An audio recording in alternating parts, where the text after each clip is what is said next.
Will husband episode 33. కథలోకి వెళ్ళే ముందు పక్కనున్న బెల్ ఐకాన్ని క్లిక్ చేసుకోవడం మీరు అస్సలు మర్చిపోవద్దు. అలా చేసినట్లయితే మీకు నేను స్టోరీస్ రిలీజ్ చేసిన వెంటనే నోటిఫికేషన్స్ అందుతాయి. అండ్ ఇక నుంచి స్టోరీ ఎట్లా వస్తుందో నేను ప్యాటర్న్ చెప్పాను కదా, 10 to 12 మధ్యలో మార్నింగ్ డెవిల్ వస్తుంది. వీక్లో 3 ఎపిసోడ్స్ సీక్రెట్ అఫైర్ వస్తుంది. ఇప్పటికే 2 ఎపిసోడ్స్ నేను మీకు మెన్షన్ చేశాను కాబట్టి స్టోరీ కోసం ఇంకా ఎక్కువగా టైమింగ్స్ మెన్షన్ చేయడానికి వద్దు, టైం వేస్ట్ అవుతుంది. అండ్ నా స్టోరీస్ ఎక్కువ టైం ఉండదు. ఎప్పటి వరకు అయితే నాకు మానిటైజేషన్ ప్రాబ్లం ఉంటుందో అప్పటి వరకు కూడా నేను 15 to 17 మినిట్స్ లోపలనే ఇస్తాను స్టోరీని, అంతకన్నా ఎక్కువ ఎపిసోడ్ ఇవ్వను. సారీ, ఇది మీకు హర్ట్ చేసినట్టున్నా కూడా నేనేమి చేయలేను. అండ్ నేను ఏదైనా మీకు ఇన్ఫర్మేషన్ ఇవ్వాలి అని ఉంటే కనుక అది 1.5 minute ఇంతలోనే కుదించి ఇస్తున్నాను. అది మీరు గుర్తించాలి. ఇది ఎక్కువ ఉంది, స్టోరీ తక్కువ ఉంది అనే వెధవ డైలాగులు నాకు వెయ్యొద్దు. నేను మానిటైజేషన్ అవ్వకపోయినా ఇచ్చుకుంటున్నాను అంటే ఇక్కడ నాకు లాయల్ ఫ్యాన్స్ అనేది వస్తున్నారు కాబట్టి. మధ్యలో ఫేక్ కామెంటర్స్ వచ్చి ఫేక్ కామెంట్స్ ఇవ్వద్దు. ఇంకా ఎక్కువగా మనం టైం ఇలాంటి వాళ్ళ కోసం వేస్ట్ చేయకుండా స్టోరీలోకి వెళ్ళిపోవడం మంచిది.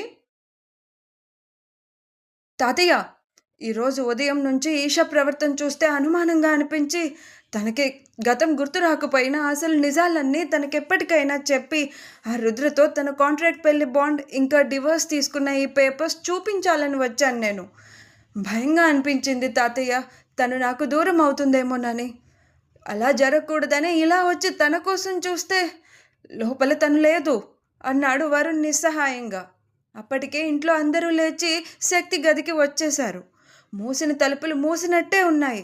అమ్మాయి బయటకు ఎలా వెళ్ళినట్టు అని రఘునాథ్ సేతు గారు గంభీరంగా అడుగుతుండగానే కిటికీ దగ్గరికి వెళ్ళి దుఃఖాన్ని మింగుతున్న వరుణ్కి బయట చాలామంది వ్యక్తులు తమ ఇంటికే వస్తూ కనిపించడంతో మెస్ పట్టుకొని తను చూసేది నిజమా భ్రమ అని అనుకునేంతలో ఆ మెస్ అతని మీద పడిపోబోతుంది.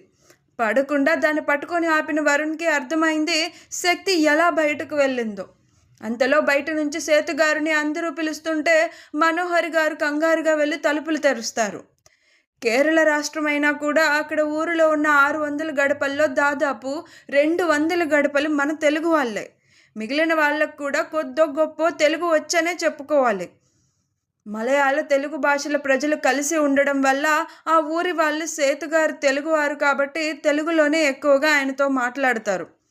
ఇది రియల్ లైఫ్ కాదు, ఫిక్షనల్. మనం స్టోరీని కథలానే చూద్దాం కాబట్టి ఇక్కడ తెలుగు వాళ్ళ, కేరళ కాబట్టి మలయాళం వాళ్ళ, ఇలాంటివన్నీ వద్దమ్మా.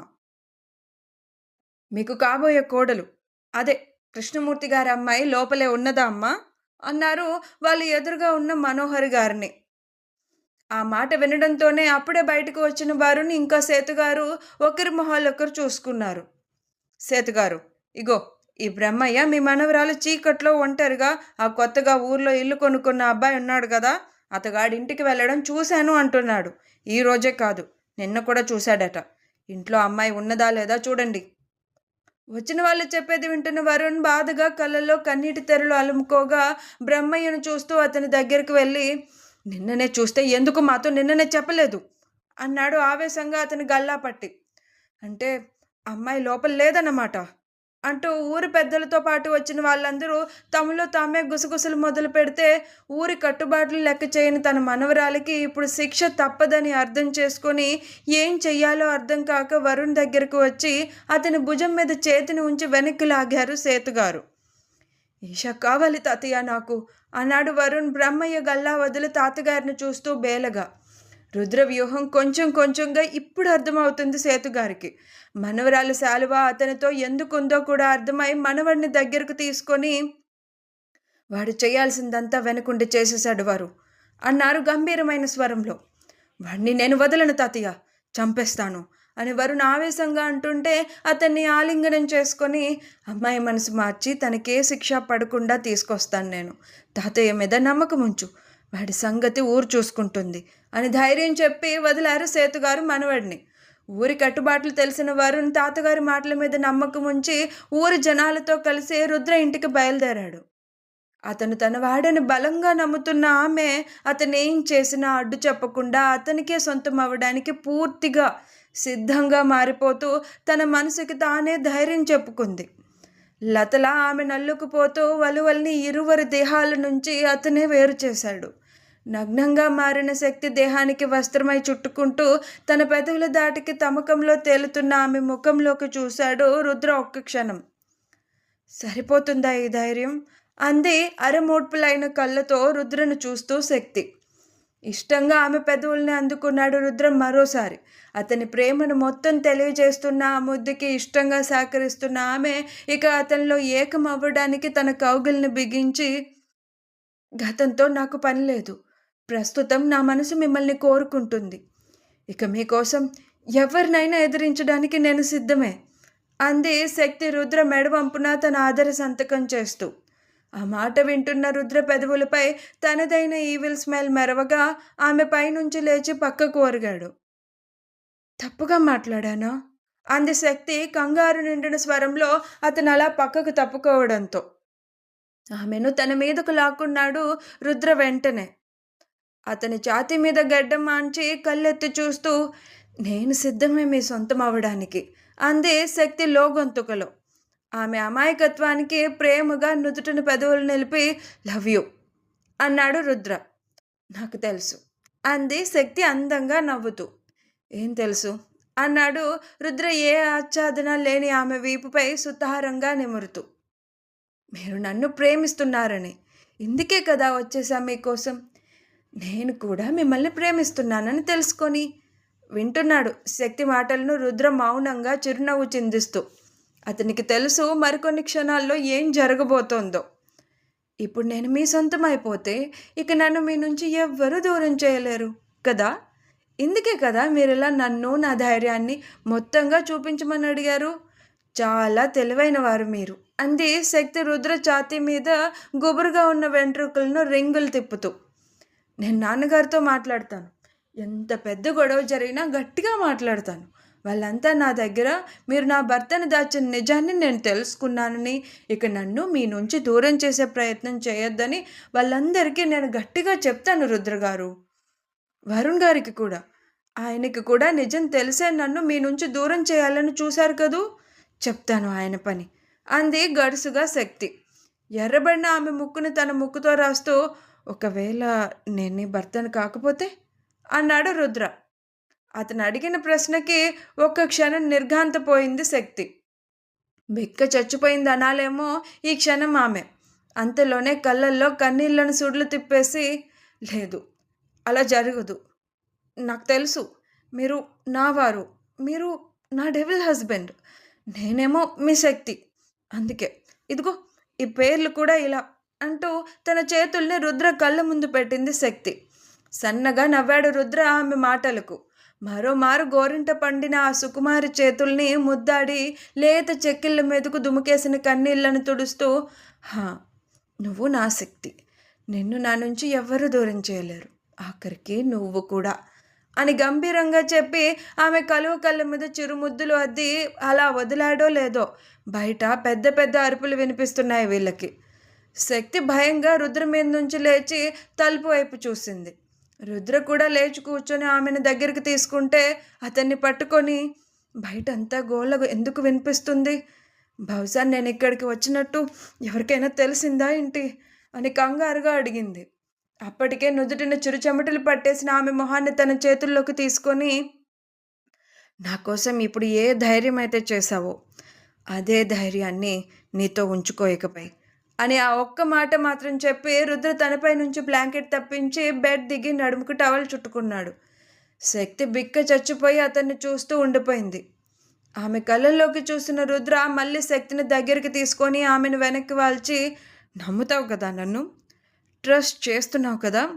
నేను చెప్పేది విను.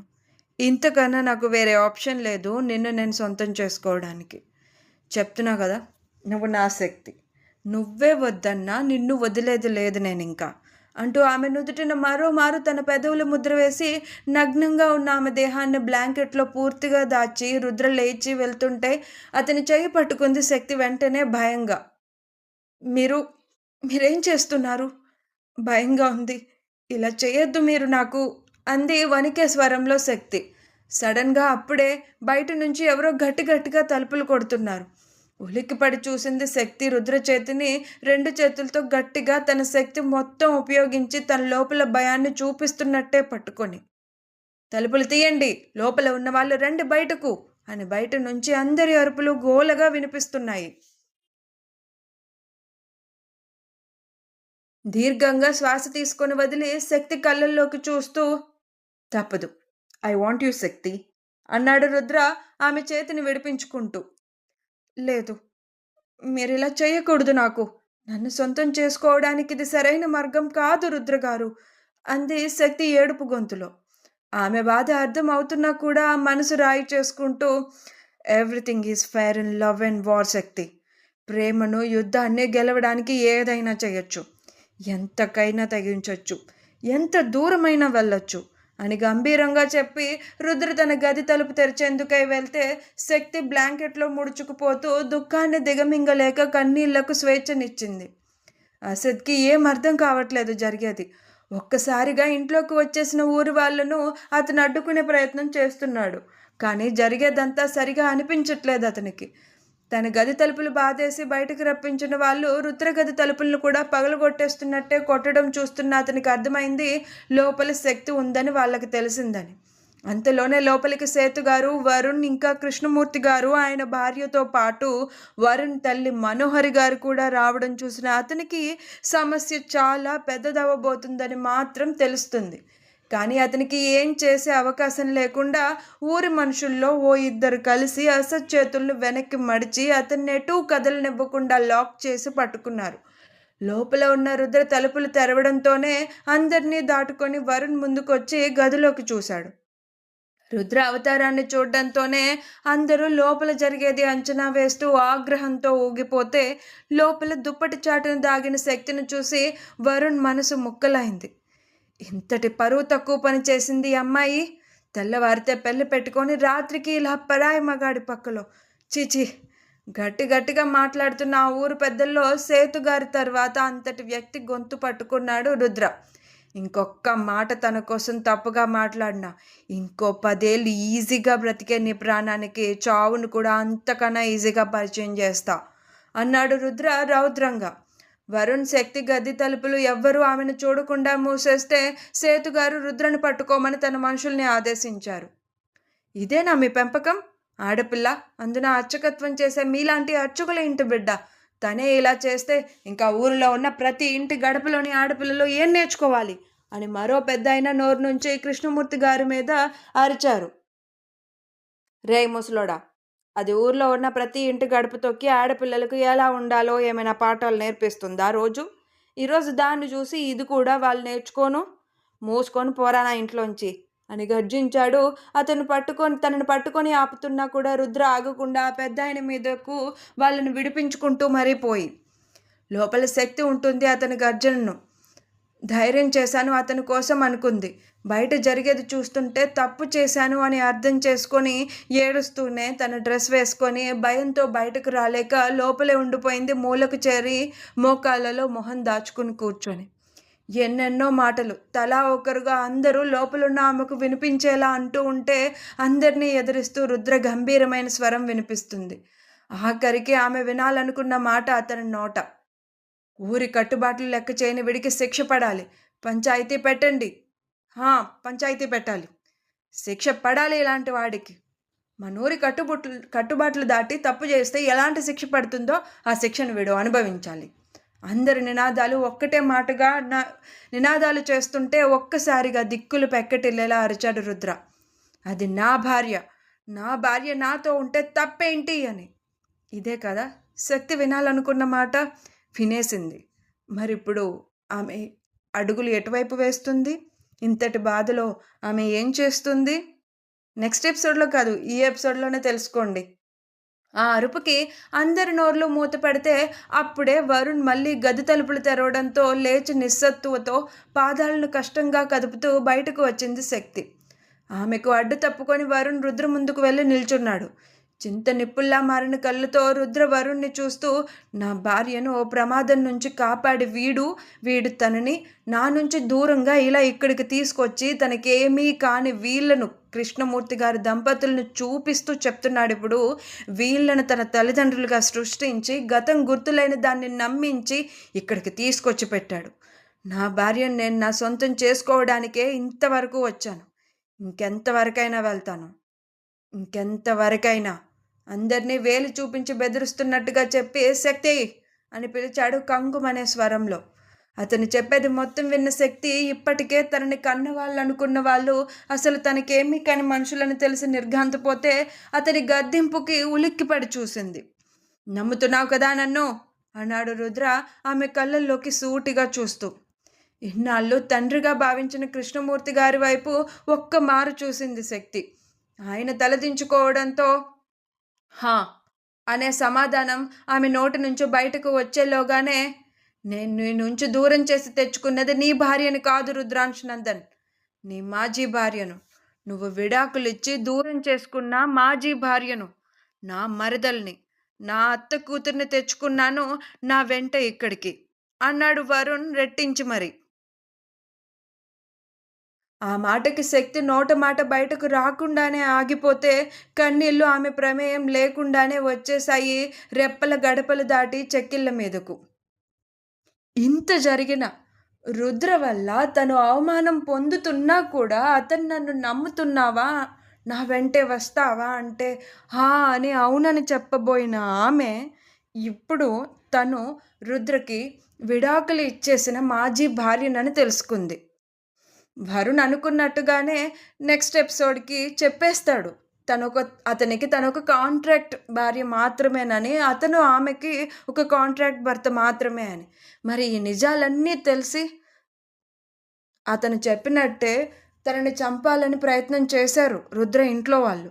మరి అది తెలిస్తే రుద్రని నమ్ముతుందా? ముఖ్యంగా తను రుద్ర వల్ల తన బిడ్డను కోల్పోయింది అని తెలిస్తే ఆమె రుద్రని యాక్సెప్ట్ చేస్తుందా? ఇవన్నీ తెలుసుకోవాలంటే మీరు నెక్స్ట్ ఎపిసోడ్ వరకు ఆగాల్సిందే.